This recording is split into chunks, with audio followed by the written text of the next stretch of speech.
मैं कह रहा हूँ सर, मौत की फैक्ट्री बन गई है दिल्ली। वो आज के टाइम में 10 सिगरेट रोज की पी रहे हैं। एक बोतल शराब के पौवे के ऊपर भी वोट दे दिया है। दिल्ली के अंदर लोग चलते फिरते मरने लगेंगे। सोचना चाहिए कि एक नेता किस तरीके से अपनी जुबान बदल लेते हैं, किस तरीके से लोगों को गुमराह करते हैं। अब जब वहाँ टॉयलेट आदमी करते नहीं तो वो रोड पे करते हैं। हाँ, तो ऐसी पॉलिसी क्यों नहीं बनती, टॉयलेट इतने साफ हो कि लोग रोड पे बाथरूम ना करें। आप बहुत अच्छी मुख्यमंत्री है, बहुत अच्छा काम भी कर रही है, लेकिन कभी चश्मा उतार कर जनता के बीच जाकर उनसे पूछिए कि क्या क्या परेशानी है। अब आपका घूमना शुरू हो जाएगा, ऐसे जाते हैं हाथ जोड़ेंगे सब। दोस्तों नमस्कार, बहुत बहुत स्वागत है आपका हमारे इस कार्यक्रम में। नमस्कार दोस्तों। और जो आप हमारी वीडियो देखते हैं, इसको शेयर करते हैं, उसके लिए आपका तहे दिल से हम शुक्रिया अदा करते हैं। आज का जो विषय है वो बहुत गंभीर है। छोटे बच्चे तो खास तौर आज की वीडियो अंत तक आवश्यक देखनी, जरूर देखें, क्योंकि आप बुजुर्गों से प्यार करते हैं, बच्चों से प्यार करते हैं, तो आज की वीडियो अंत तक देखनी जरूरी है और शेयर करनी भी जरूरी है। आज राजनीति कम और कड़वी बातें हम ज्यादा करने वाले हैं। सच्चाई की बातें आज हम लोग करेंगे, जो सच्चाई है।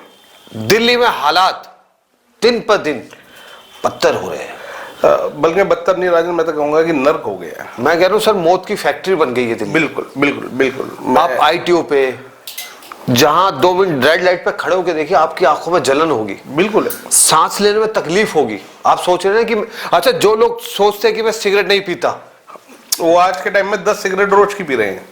सोच लीजिए, आप सोच रहे हैं कि मैं स्मोकिंग नहीं करता, स्मोक आप कर रहे हैं। खबर को आगे बढ़ाने से पहले मैं विशेष बात कहना चाहता था कि आप जब बाहर निकले तो मास्क का जरूर प्रयोग करें। बिल्कुल। और हो सके तो आप अपने और बच्चों के नाक में 2 बूंद तेल जरूर लगाएं। बिल्कुल, वो जरूरी है, क्योंकि इस समय जैसे हालत दिल्ली के हैं वो मुझे लगता है कि आप ये समझ लीजिए, ये एक तरह का हम लोग एक वार जोन में, मतलब एक युद्ध के अंदर हम लोग हैं, जहाँ पे आपको हम सबको दूषित पर्यावरण से बचने की कोशिश कर रहे हैं, क्योंकि ये पर्यावरण आज इस गंभीर स्थिति में पहुंच चुका है कि हर आदमी को अपनी जान बचाना मुश्किल हो रही है। दोस्तों, ये गोपाल राय जी जो दिल्ली के मंत्री है, पर्यावरण मंत्री है, वो कह रहे हैं कि हम कृत्रिम बारिश करेंगे। जी, अभी सिर्फ घोषणा करिए, लेकिन ऐसी कोई रूपरेखा नहीं। अब दोस्तों, बात यह है कि हर साल ऐसे हालात क्यों होते हैं, क्या वजह है, उन वजहों को आज हम आपके सामने रखना चाहते हैं। और शुरुआत करें तो सर आपको, और बल्कि मैं तो आज ये कहूँगा कि तमाम जो दिल्ली के दर्शक हैं, आज वो हमारी ये वीडियो इसलिए भी देखें क्योंकि दिल्ली में अभी अगले साल जनवरी फरवरी में चुनाव होने, हाँ चुनाव नजदीक। इस चुनाव को लेकर दिल्ली के लोग किस तरीके से किस पार्टी का चुनाव करें, किन मुद्दों पर चुनाव करें, आज हम उन विषयों पर भी बात करेंगे जो कि सबसे गंभीर विषय हैं। दिल्ली के बड़े दिग्गज नेता अपनी पार्टी छोड़ के दूसरी पार्टियों में जा रहे हैं। अब देखने वाली बात यह है, जिस पार्टी में वो जा रहे हैं, क्या पार्टी उनको टिकट देती है? बिल्कुल। चलिए खैर, वो मुद्दा भी हम बाद में। दूसरी बात, आज मैं राजन एक बड़ी कड़वी और बड़ी गहरी बात भी ये कहना चाहूंगा कि दोस्तों, आज से पहले हिंदुस्तान में जब भी चुनाव हुए, लोगों ने एक बोतल शराब के पौवे के ऊपर भी वोट दे दिया है। लोग अपना वोट एक पौवे में जाके अपना बेच के आ गए हैं, ठीक है। पर आज दिल्ली की स्थिति वो है कि आज अगर हम सब ने मिलके अगर अच्छे से निर्णय नहीं लिया, सही पार्टी को नहीं चुना, तो शायद वो दिन दूर नहीं है जब दिल्ली के अंदर लोग चलते फिरते मरने लगेंगे। यहाँ के दूषित पर्यावरण से, दूषित वायु से, दूषित पानी से, सबके कारण लोग चलते फिरते मरेंगे। अच्छा, मजे की बात है कि पंजाब में सरकार आम आदमी की, हाँ, और पराली हर साल चलती है। जब आपकी पंजाब में सरकार, दिल्ली में सरकार, राष्ट्रीय पार्टी आपकी बन गई है, बिल्कुल, तो ऐसी कोई पॉलिसी क्यों नहीं लाते कि पराली का धुआं दिल्ली तक ना पहुंचे? नहीं, ये कह रहे हैं आम आदमी पार्टी, जैसे आप जानते हैं केजरीवाल साहब, जो कि अब मुझे लगता है उनका नाम पलटू राम भी अगर आप रख दो तो कोई बड़ी बात नहीं है। जब वो दिल्ली के मुख्यमंत्री नहीं थे तो कहते थे कि भाई पंजाब से सारा पोल्यूशन, सारा पराली का धुआं दिल्ली में आता है, जब कांग्रेस की सरकार वहां हुआ करती थी। अब जब इनकी सरकार बन गई तो ये कहते हैं कि भैया पंजाब में तो सब चंगा सी, ठीक है। अब तो धुआं हरियाणा से आ रहा है, यूपी से आ रहा है। और सबसे बड़ी गंभीर बात क्या है हुई राजन, मैं आपको वो बताता हूँ जो सुन के मैं बड़ा हैरान हूँ, और हमारे तमाम जितने भी लोग हैं उनको इस बात पे सोचना चाहिए कि एक नेता किस तरीके से अपनी जुबान बदल लेते हैं, किस तरीके से लोगों को गुमराह करते हैं। अभी कल आतिशी ने एक प्रेस कॉन्फ्रेंस की थी जिसमें उन्होंने बताया कि दिल्ली की वायु बहुत जहरीली हो गई है, ये बात ये मानते हैं। और ये बहुत अच्छी बात है, चलो ये बात ये मान तो रहे हैं। मैं कुछ कहना चाहता था, आतिशी जी जब मुख्यमंत्री बनी थी तो बहुत आतिशबाजी भी हुई थी। बिल्कुल बिल्कुल, जबकि दिल्ली के अंदर पटाखे बैन है जी। तो दूसरी बात, इन्होंने एक चर्चा करी प्रेस कॉन्फ्रेंस बुला के। वैसे तो प्रेस कॉन्फ्रेंस कराना इनका एक फैशन है, एक शौक है, और मुझे लगता है कि शायद कुछ टाइम बाद तो आम आदमी पार्टी के नेता यूं बोलेंगे, जी आज मेरे दांत में दर्द है तो प्रेस कॉन्फ्रेंस करनी है। और इस वक्त सबसे ज्यादा होर्डिंग और पोस्टर इन्हीं के दिखते हैं सबसे ज्यादा दिल्ली में। तो अभी इन्होंने 2 दिन, कल की बात है, इन्होंने प्रेस कॉन्फ्रेंस करी जिसमें इन्होंने बोला कि देश के और भी राज्य जो हैं उनमें पोल्यूशन है। इन्होंने राजस्थान को गिनवाया, इन्होंने हरियाणा को गिनवाया, इन्होंने यूपी को गिनवाया, इन्होंने बताया कि पंजाब में पराली अब जलना कम हो गई है, महाराष्ट्र में पोल्यूशन है। मतलब जहां जहां बीजेपी सरकार थी वहां का नाम लेते हैं। चलो अच्छी बात है, पोल्यूशन वहां है, ठीक है। राजस्थान में अगर पोल्यूशन है तो वो वहां की सरकार की जिम्मेदारी है, वहां के मुख्यमंत्री की जिम्मेदारी है, ठीक है। आप दिल्ली के मुख्यमंत्री हो, आपको दिल्ली को संभालना है, आपको दिल्ली की जनता की रक्षा करनी है, आप राजस्थान की बातें क्यों कर रहे हो? यही तो उनकी खासियत है भाई। जहां आज आप बात करो कि आपके आज मेरे घर में, अगर मेरे घर में खाने के लिए अगर आटा नहीं है तो मैं अपनी घर की बात करूंगा, ना कि मैं ये बोलूंगा कि भैया आज तो ये हमारे पड़ोस का लगे घर के भी अंदर आटा नहीं है।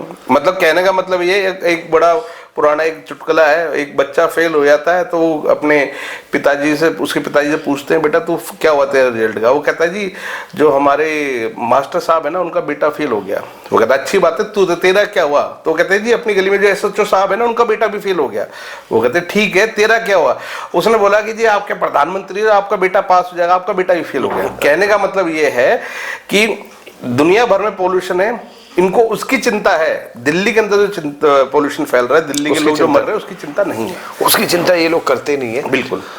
अच्छा सर, क्या लगता है अगर ऐसे ही हालात रहे तो मुझे तो लगता है दिल्ली रहने लायक ही नहीं रहेगी। रहने लायक तो देखो राजन, मैं स्कूलों की छुट्टी, मैं आज ग्राउंड की बात करता हूँ और जो लोग देख रहे हैं, देखो आप केजरीवाल के पहले उन्होंने 5वीं तक करी छुट्टी, अब तो 12वीं तक कर दी, और ऑफिस का टाइमिंग चेंज कर दिया है। बल्कि ये तो कह रहे हैं कि भाई अगर आप घर से काम कर सको तो घर से काम करो। और ये यहाँ तक भी बोला है कोरोना वाली स्थिति दोबारा आ गई है, जरूरत हो तो ही घर से बाहर निकले, वरना बाहर भी ना निकले। ये कैसा क्या हाल हो रहा है? मैं यही इसी बात पे आ रहा था कि अभी इन्होंने जैसे दिल्ली के अंदर जो स्थिति कर दी है पॉल्यूशन। अच्छा मजे की बात है, एमसीडी में भी सरकार इनकी है, मेयर भी इनका, उसके बावजूद भी। तो आज एक काम करते हैं हम, आज सबसे पहले, क्योंकि दिल्ली में चुनाव भी आने वाले हैं, बिल्कुल तो बच चुका है, तो मुझे लगता है कि आज हम लोगों को, अच्छा मैं उन लोगों को भी आज कुछ बोलना चाहूंगा जो लोग हमारी वीडियो पे आके हमें गालियां बकते हैं, जो केजरीवाल साहब के समर्थक हैं, उनका भी स्वागत है, उनका भी स्वागत है और अच्छी बात है। अगर वो हमें अगर गाली बक के आपको हम संतुष्टि होती है, अच्छा लगता है, तो हम आपका हाथ जोड़ के अभिनंदन करते हैं। पर मैं आज ये भी बात कहूंगा उन लोगों को जो हमें गालियां देते हैं कि भैया आप हमारी वीडियो में हम जो बातें करते हैं फैक्ट के साथ बात करते हैं, सबूत के साथ बात कर सकते, ठीक है। जो हमारी वीडियो में कुछ गलत है तो आप हमें बताइए ना कि आपने ये गलत बोला है। जो लोग गालियां बक रहे हैं, मुझे लगता है या तो उनके बच्चे इस पोल्यूशन से कहीं दूर रहते हैं, बिल्कुल, या वो दिल्ली में नहीं रहते। बिल्कुल। अब मैं राजन कुछ दिल्ली की जो बेसिक समस्या है उनकी बात करते हैं, उसके बाद हम बात करेंगे आने वाले चुनाव में हम इन समस्याओं का कैसे निवारण कर सकते हैं, किस तरीके से हम चुनावी जो अब लड़ाई शुरू होगी, दंगल शुरू होगा, चुनावी दंगल, इसमें हम कौन सी ऐसी पार्टी जिसको हम लोग वोट करें जी, ठीक है। पहली बात यह है कि आज हम ना तो भारतीय जनता पार्टी की बात कर रहे हैं, ना ही आम आदमी पार्टी की बात कर रहे हैं, ना ही केजरीवाल की बात कर रहे हैं, ना ही इनमें से किसी पार्टी ने हमें कोई पैसे दिए इस तरह की वीडियो बनाने के लिए। एक ये निष्पक्ष हम लोग वीडियो बना रहे हैं और हम चाहते हैं कि हर आदमी इसको देख के सोचे समझे और अपना निर्णय ले। राइट। तो दिल्ली की अगर समस्या की बात करें तो जो दिल्ली के रहने वाले लोग हैं सभी जानते हैं कि दिल्ली के अंदर सबसे बड़ी प्रॉब्लम है पानी की, क्योंकि आज भी लोगों के घरों में नाले ऐसा पानी आता है, नाले ऐसा आता है, रोहिणी में एक दिन छोड़ के एक दिन पानी आता है। बिल्कुल, ठीक है। यमुना पूरी तरह से दूषित है।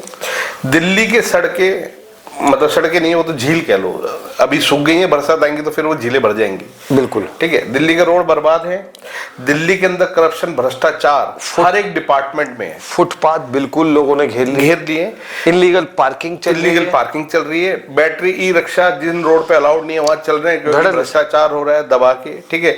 महिलाएं सुरक्षित नहीं है। अच्छा, दिल्ली में आप कहीं भी रेडी लगा सकते, कहीं भी रेडी पटरी लगा, क्योंकि आप गरीब आदमी। बिल्कुल नहीं, रेडी पटरी लगाए उसमें कोई दिक्कत नहीं है, बट मेरा ये मानना है कि उसकी वजह से परिवहन, मतलब जो गाड़ियां चलती है वो तो उससे प्रभावित नहीं होनी चाहिए।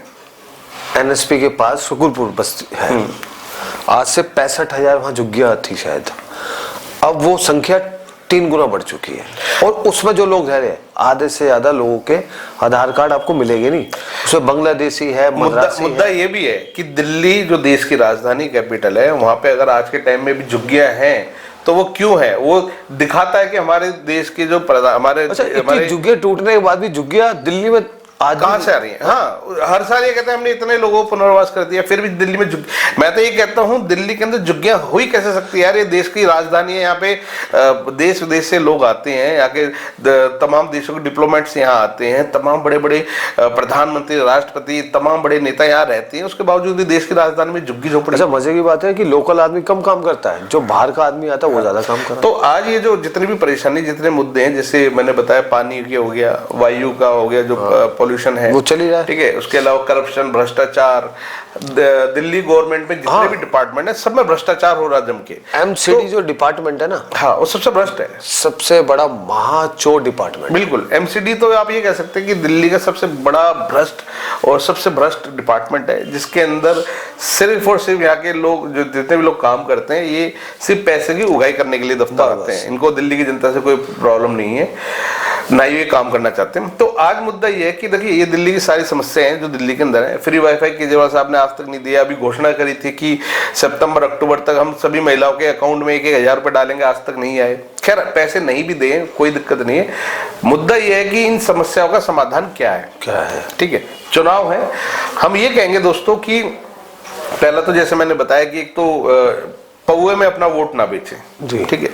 दूसरी बात ये, आपके यहाँ जितने भी उम्मीदवार आते हैं किसी भी पार्टी का, आप उनसे बोलिए कि भैया हमारे क्षेत्र के अंदर ये समस्या है, इन समस्याओं को आप लिख के निवारण दो कि इनका निवारण आप कितने दिन में करोगे, उस समस्या को ठीक करने के लिए उनके पास प्लान क्या है, कितने दिन में उसको ठीक कर दोगे, नहीं ठीक कर पाए तो आपको उसका लिए अपना इस्तीफा देना पड़ेगा। दिल्ली सरकार ने कहा था कि हमारा सबसे मुख्य उद्देश्य रहेगा जमुना को साफ करना। हाँ, और जमुना के हालात और खराब हो गए। नहीं, यमुना को साफ करने के लिए केजरीवाल साहब हर साल कहते हैं मैं ठीक कर दूंगा, पर इनसे ये पूछो कि आपके पास प्लानिंग क्या है उसको साफ? वो राइटिंग में दे इस बार, और अगर मैं ये काम नहीं कर पाता, हाँ, वो कोई भी पार्टी हो, कोई भी विधायक, कोई भी पार्टी हो, तो मैं कहता हूं वो इस्तीफा दे दे। दिल्ली के तमाम लोग इस बात को लिखित में लें, चाहे बीजेपी हो, चाहे कांग्रेस हो या आम आदमी पार्टी हो, आप उनसे लिखित में लें कि आप यमुना को कितने दिन में साफ कर दोगे, साफ करने का प्लानिंग आपके पास क्या है, और अगर इतने समय के अंदर आप इस यमुना को साफ नहीं कर पाए तो क्या आप इस्तीफा दोगे अपने पद से? और इसी पोल्यूशन पे भी वो कमिटमेंट। बिल्कुल, ये तमाम मैं ये कहता हूं कि जितनी दिल्ली की समस्या है, सभी समस्याओं का लोग लिखित में ले अपने उम्मीदवार से कि भैया तुम इसका कैसे निवारण दोगे, और नहीं करोगे तो क्या इस्तीफा दोगे, और ये चीज भी लिखित में लो आप उनसे। मैं एक बात और आपको बताना चाहता हूँ जी, कि दिल्ली में गाय माता है, माता बोला जाता है, आपको रोड पे वो बैठी हुई मिलेगी, कूड़े घर में जो कूड़ेदान है वहाँ गाय खाती हुई मिलेगी। ये एमसीडी का काम बनता है सीधा जो गाय घूम रही है, उनको एमसीडी उठाए और जहाँ उनकी सही उचित जगह है वहाँ उनको लेकर जाए। अच्छा, गाय के अलावा आपको कुत्ते, हाँ, कुत्तों ने तो बड़ा कई बच्चों पे भी हमला करते हैं, कितने बार हमला कर चुके, कितने बार ये भी काम एमसीडी का ही बनता है। बिल्कुल, आप लाल बत्ती पर ऐसे कुत्ते, गाय घूम रही है आवारा, तो और वो भी देश की राजधानी कई बार आपने देखा होगा एक्सीडेंट होता है उनकी वजह से, उन्हें बचाने के चक्कर में। बिल्कुल होता है। वो जब रोड पे घूमेंगे नहीं तो एक्सीडेंट कुछ तो संख्या कम होगी। जहां तक मेरा मानना है। और एक विषय पर आज आ रहा हूं मैं आपको भी प्रैक्टिकल में बता रहा हूँ ये सारी बातें। आप उत्तम नगर किसी अच्छी लाल बत्ती पे खड़े हो जाइए, वहां कुछ किन्नर लड़के बन के भीख मांगते हैं, उन लोगों की वेरिफिकेशन की जाए, वो किन्नर कभी भीख नहीं मांगते। जबकि मैं जो लोगों को शायद नहीं पता, मैं बताई, अच्छा, हमारे देश में भीख मांगना अपराध है। आप एक को देंगे ना, जैसे आपने एक को 10 रुपए दे दिए, अच्छा 10 रुपए से नीचे बात नहीं होती, उसके बाद 5-6 बंदे और आ जाते। नहीं, पर राजन, उससे बड़ी हैरानी की बात तो ये है, देश की राजधानी है, देश की राजधानी क्या पूरे देश में भीख मांगना एक अपराध है, जिसके लिए बकायदा गिरफ्तार तक किया जाता है भिखारियों को, ठीक है ना। मैं ये कहता हूं कि देश की राजधानी में हर चौक पे आपको भिखारी मिलेंगे, किन्नर मिलेंगे भीख मांगते हुए, और उसके बाद कभी किसी को गिरफ्तार नहीं किया जाता है और कभी किसी पे कानूनी कार्रवाई नहीं की जाती है। मतलब क्या हमारे अगर देश की राजधानी में यह हाल होगा तो दूसरे राज्यों में क्या होगा? और आ रहा हूं मैं, दिल्ली में जितने शौचालय बने हुए, सुलभ शौचालय, टॉयलेट बने हुए, आप वहां टॉयलेट कर नहीं सकते जो उनकी हालत है। हाँ, क्योंकि सफाई नहीं है। बिल्कुल, है ना। अब जब वहां टॉयलेट आदमी करते नहीं तो वो रोड पे करते हैं। हाँ, तो ऐसी पॉलिसी क्यों नहीं बनती, टॉयलेट इतने साफ हो कि लोग रोड पे बाथरूम ना करें। हाँ, अब ये सब मुद्दे हम उठाते हैं, उसके बावजूद जो केजरीवाल के समर्थक है ना, वो हमें गाली देंगे और पता क्या बोलेंगे, मोदी जी काम नहीं करने देते। अरे मोदी जी ने भैया उनके हाथ पकड़ रखे हैं क्या, उनको पैसा नहीं मिलता। अभी हमने आपको शायद राजन रुपए कर दिए, आपको शायद ध्यान होगा, अभी हमने डीटीसी के जो यूनियन के अध्यक्ष हैं, हमने उनका इंटरव्यू किया। हर साल केजरीवाल जी दिल्ली की जनता को बेवकूफ बनाते हैं कि हमने इलेक्ट्रिक बसें इतनी डाल दी, हमने इस साल इतनी इलेक्ट्रिक बसें डाल दी ताकि दिल्ली का पोल्यूशन खत्म हो। पर केजरीवाल साहब कभी किसी भी दिल्ली की बेवकूफ जनता को ये नहीं बताते हैं कि ये इलेक्ट्रिक बसें सेंट्रल गवर्नमेंट ने, मोदी जी ने उनको दी हैं। आप लोग शायद जानते नहीं होंगे कि दिल्ली के अंदर जितनी डीटीसी की बसें चलती है उसमें 70% बसें सेंट्रल गवर्नमेंट की दी हुई हैं, और वो भी इलेक्ट्रिक। पर कहीं मोदी जी की वाहवाही नहीं होती इस चीज के लिए। सब 15 करोड़ रुपए उन्होंने कर दिया है फंड जो है, एमएलए फंड 15 करोड़, बिल्कुल कम है क्या। पर मैं ये पूछना चाहता हूँ कि दिल्ली के जितने भी लोग हैं वो ये बताएं कि भाई दिल्ली में 15 करोड़ रुपए किस एरिया के डेवलपमेंट में लगे हैं। मैं तो एक बात और कहना चाहता हूँ, अब जब विधायक आपके पास वोट मांगना है, किसी भी पार्टी का हो, जनता उससे पूछे जी आपके पास कितना फंड आया था, उस फंड को आपने कितना लगाया, हाँ, उसका कुछ हमें रिटर्न में तो दिखाइए। या चलो मैं एक बात और कहता हूँ कि अरविंद केजरीवाल साहब जब सत्ता में आए थे तो उन्होंने बहुत अच्छी बात बोली थी कि भैया दिल्ली के हमारे जितने भी नेता हैं, हमें जितना भी फंड मिलता है वो फंड हम लोग अपनी वेबसाइट में डालेंगे, कितना पैसे हमें डोनेशन के रूप में मिला, कितना नहीं मिला, और इन्होंने वेबसाइट में डाला भी था। अब क्यों नहीं डालते जी।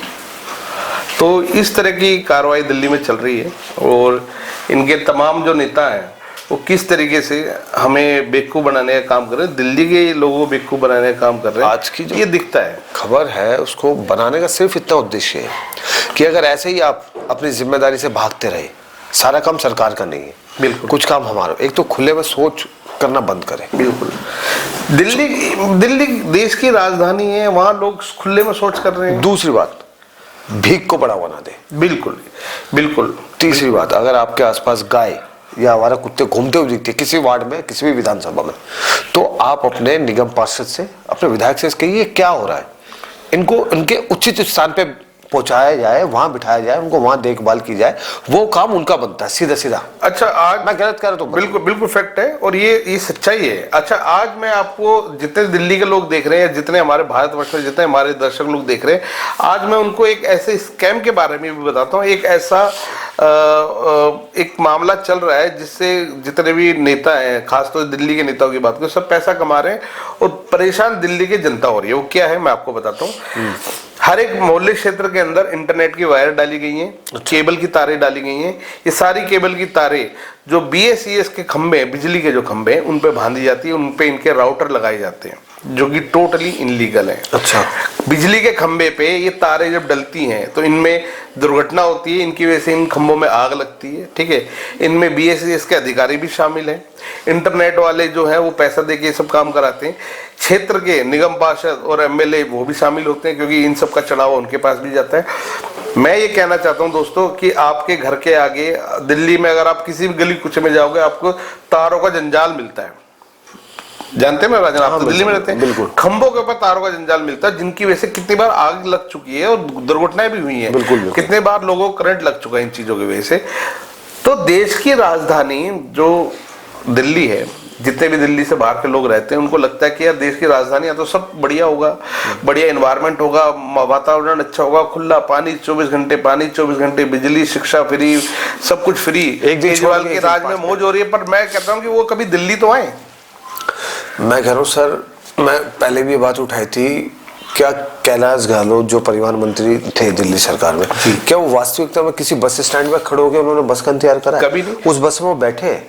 यार दिल्ली के बस स्टैंड आप देखो ना किस दुर्गति में है, आधों पे ज्यादा छत नहीं है, हाँ, और आधों से आधों पे नशेड़ियों ने अपना अड्डा बना रखा। हाँ बिल्कुल, या तोड़ के बेच देते हैं उनको, और उसकी कोई रख रखाव नहीं है। कोई सीसीटीवी कैमरे बस स्टैंड पे नहीं मिलते। कितनी बार जेब कतरे बसों के अंदर चढ़ते हैं, उन सब पे कोई देख, मतलब कुल मिला के हो क्या रहा है।